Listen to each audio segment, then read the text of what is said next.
30 seconds till touchdown. Copy. Keep the pod stable. Watch the thrusters. 15 seconds till touchdown.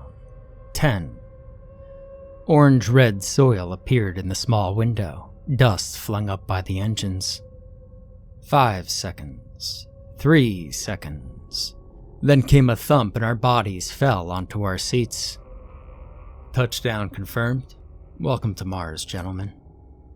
Thank you, Prometheus. How's the weather today? High of -10 degrees, low of -99. Wind is blowing south at 15 miles per hour. Damn, that's toasty out there. I think it was -24 yesterday. Affirmative. Now on to the mission. My co-captain James chimed in, asking what we were doing on this bloody rock. Well, I'm sure you're aware of OrbYT by now. OrbYT, or Orbit, was an independent space agency, claiming to be private but funded by the government. Its charismatic CEO, Xander won the second space race and put the first men on Mars. 2 weeks later, contact to the orbit base was lost.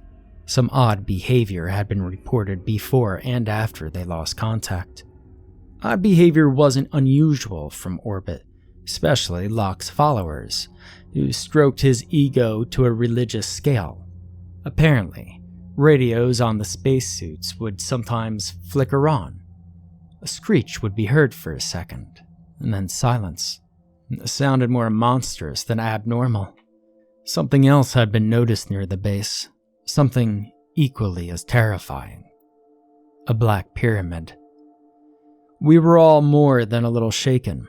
This sounded like the markings of an alien invasion. But in the end, I grew up dreaming of going to Mars. I would spend hours in my backyard just looking at the stars through my telescope, with Mars being my favorite. The twinkling of the white, blue, and silver dots peppered across the sky on a sheet of nothing. The familiar red shape sticking out like a pimple on a face. When I was assigned to the Prometheus base, I wished dearly that I could go down there just once. My dream had come true along with the dreams of my crewmates, James Dunn, a beer-chugging British lad, and Kyle Cromwell, a rookie chemical engineer and expert marksman. When the pod doors slid open and the stairs unfurled, I was the first to set out. I could hear Neil Armstrong in my head saying those words that were ingrained into the minds of all of humanity forever. That's one small step for man, one giant leap for mankind. And I repeated that mantra to myself as I felt the interstellar dirt crack and crunch beneath my boots. We got to work trotting across the landscape, my electric rifle held firmly in my arms with my fingers on the trigger. It felt somewhat like being in a desert. Nothing but hills, rocks, and dirt. The sky was not Earth's deep blue, but a slightly greenish white. Now, I knew I wouldn't be able to dwell upon my childhood dreams coming true, as I had to find out what the hell was going on here. After around 30 minutes of walking and occasional checkups with Prometheus, a black tip, triangular in shape, appeared in the horizon. The curvature of the planet didn't make it all appear at once, but as we continued walking, the black grew larger in the horizon. It was totally black as space itself. The sunlight, not much less intense here than it is on Earth, did not reflect off the object at all, showing it was not made of any reflective material. We spoke about what it could be made of, and why it was so close to the orbit base, that one being under the moniker Aries. Obsidian was considered, but that rock is usually polished and gleamy. This was a deep, flat texture, dull and lifeless. We thought it could be carbon fiber, which can be black and incredibly resilient. But this was ruled out because of its jagged surface, of which this had none. It was perfectly smooth, no bumps or ridges whatsoever. The shape became a pyramid made of pure, uninterrupted black, blacker than a blank screen, Blacker than any coal or any burn. Blacker than anything I'd ever seen. Some would say there's no scale for how dark something could be, but this was so dark and blank that it seemed as though someone had taken out a section of reality itself. It was almost blinding how absent it was. But we were drawn to it like moths to a lamp. Prometheus wouldn't tell us anything other than what it looked like, as they didn't know anything either. Dunn asked Cromwell, whose scientific background was more rounded than his, what it could be made of. Cromwell had no clue, saying it couldn't be any kind of stone, glass, or carbon that he knew of. We clutched our rifles tighter in our fists. The pyramid was about half a mile behind Aries and stood around 100 feet tall, much taller than Aries or any other known Martian structure. No footage from the base showed anything like this. We also noticed that the ground around us was completely flat. We knew that they would have had to make space to be able to operate drones and ships, but this seemed excessive. The entire ground of the planet for almost a mile was completely and utterly flat. No pebble, no ice, not even loose dirt. More worryingly, there was no one there to greet us. Aries had been deserted out of nowhere. Cromwell's breathing became quicker, unable to think of any logical explanation for what he was seeing. Dunn shot this down, saying that this was illogical by nature. Prometheus came in and asked us what we were seeing, and I let them see the pyramid in its full nightmarish glory. They told us, once again, that they knew nothing about what it was made of, why it was there, or who had made it. Only that we had to see if anyone was still at Aries, and to investigate the pyramid. Dunn refused to go anywhere near it, saying that this looked like something out of a bad alien movie. He would stay in Aries while we took a look around. Before that, we investigated Aries to see what was left of the OrbYT team. We found the primary airlock to the base and rang the alarm a few times, but no one responded. The doors were shut too tightly to be opened with a crowbar, but the next set of doors were looser and could be forced aside. We cut a hole in the door with a handsaw and climbed into the building, then patched it up as best as possible, so when we opened the main doors, the air wouldn't all rush out. After that was done, we opened up the second set of doors with a crowbar. The interior was pitch black, so we turned on our helmet lamps to get a look around. Objects and liquids were strewn all over the floor. Glass, paper, bits of steel and plastic, oil, what looked to be a vase or two, and a red liquid. It didn't take us long to realize that this red liquid was human blood. Clearly, there had been a skirmish of some sort that we didn't know of. When we turned our helmet lamps up to maximum power, we saw blood stains on the walls. Everything made of glass, aside from the windows, was shattered and spread across the floor. Those windows were, however, stained with blood, and scratches stretched down the entire pane. There were no animals on Mars, that we knew of, so there's no way they could have been made by anything but another human.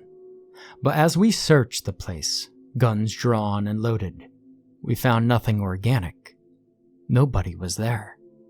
Relaying this to command, they told us to look for human remains while they tried every comm of every person who was there, just to be sure nobody was left behind. But as we looked around, we found no human remains other than blood. Surely, there'd be a few body parts and what appeared to be a rather violent scuffle, but there was nothing. Nothing solid was left. Or so we thought. Cromwell called me to come take a look at something, his voice cracking and his throat full. I made my way back to the main entrance and over to where the majority of the claw marks on the walls were. Dunn was gagging, about to vomit in his helmet from what he'd seen. It looked like nothing at first. But then he pointed where the wall met the ground. Cromwell stood totally still, staring at the floor in silence. I ran my hand along the linoleum and found bits of pink and white plastic-like material, and it looked like the exoskeleton of a bug. Fingernails. They'd clawed the walls, presumably the windows as well, until their fingernails were nothing. There was some relief, admittedly, as we knew that our enemy was likely human, but this also meant that something truly barbaric, animalistic, had to have happened for people to forcibly declaw themselves.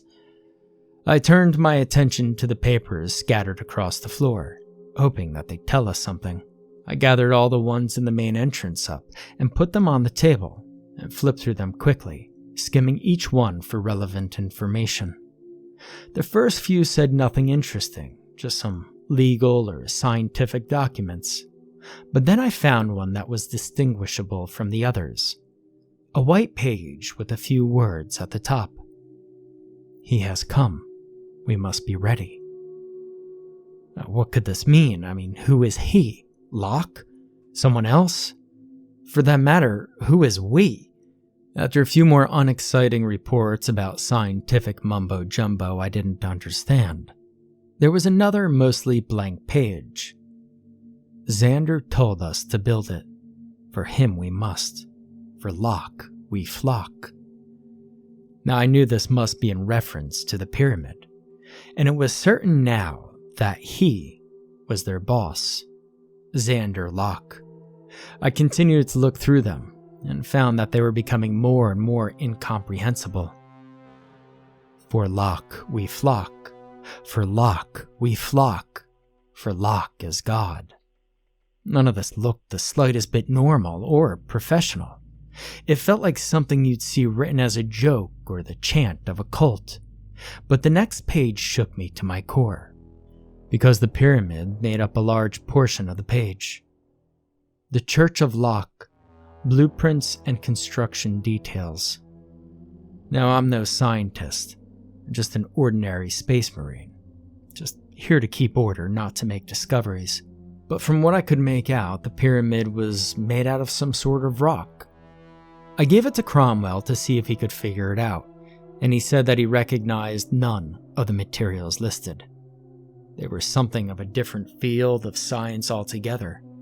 The formulas used to create them, the components, the different combinations of different liquids, solids, and beyond. Others seemingly nonsensical and near impossible to obtain, like yellow plastic and antimatter. The antimatter detail was the most concerning, as it's obscenely dangerous to work with and equally as hard to create. Cromwell pored over the notes, desperately trying to connect everything, but he couldn't. He muttered to himself quickly in an unintelligible science jargon that made no sense to me. His finger traced around the formulas written out in random places, although they may not have been random. I was never a mathematician either. I could barely make out anything it says. Maybe a few terms like radius, hydrophobic, or hell, radioactive. Then Cromwell stood back and simply said, "This shouldn't exist." Dunn asked what he meant by that, and the young man went into a rant about how none of these elements, calculations, formulas, and so on and so forth should create anything. Certainly not anything that we know of. Dunn shook his shoulders roughly to snap him out of it, saying that what it was made of didn't matter, only who made it and why. The who was obvious: Xander Locke.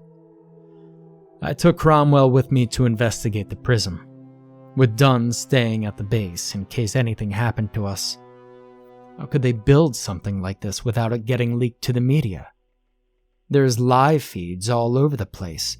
Surely one of them would have seen something. And how long did it take to construct it? What is it supposed to be?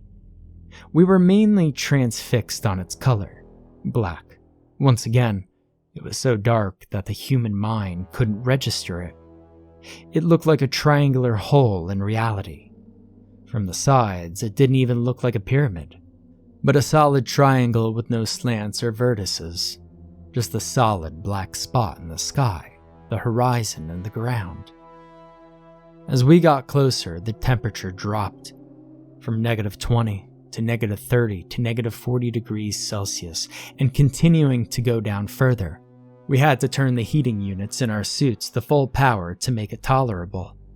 A human could die in a minute, or seconds, without a suit on. I occasionally glanced at Cromwell to see how he was doing, and with each step, his legs rattled more and his rifle grew more unsteady. We sent messages to command multiple times on the temperature drop, but the reason behind that was classified. Hell, this thing never even showed up on the radar, we found out later. It was like it didn't exist. I considered myself level-headed and not particularly susceptible to fear, but even I was starting to crack. I didn't know what we were up against. Had they met aliens? Had they created a shrine of incomprehensible magnitude for their false god? No possible motive made any sense. We noticed the small white spot on the base of it, and we figured it was a door of some kind. We decided to head towards it as it was the first discrepancy we had seen on an otherwise darkened plane. When we reached the white spot, which sure enough was a small door, it was at a -100 degrees Celsius. We shook not just from fear, but from the cold piercing through our suits. In the last few feet, it declined 15 degrees a step.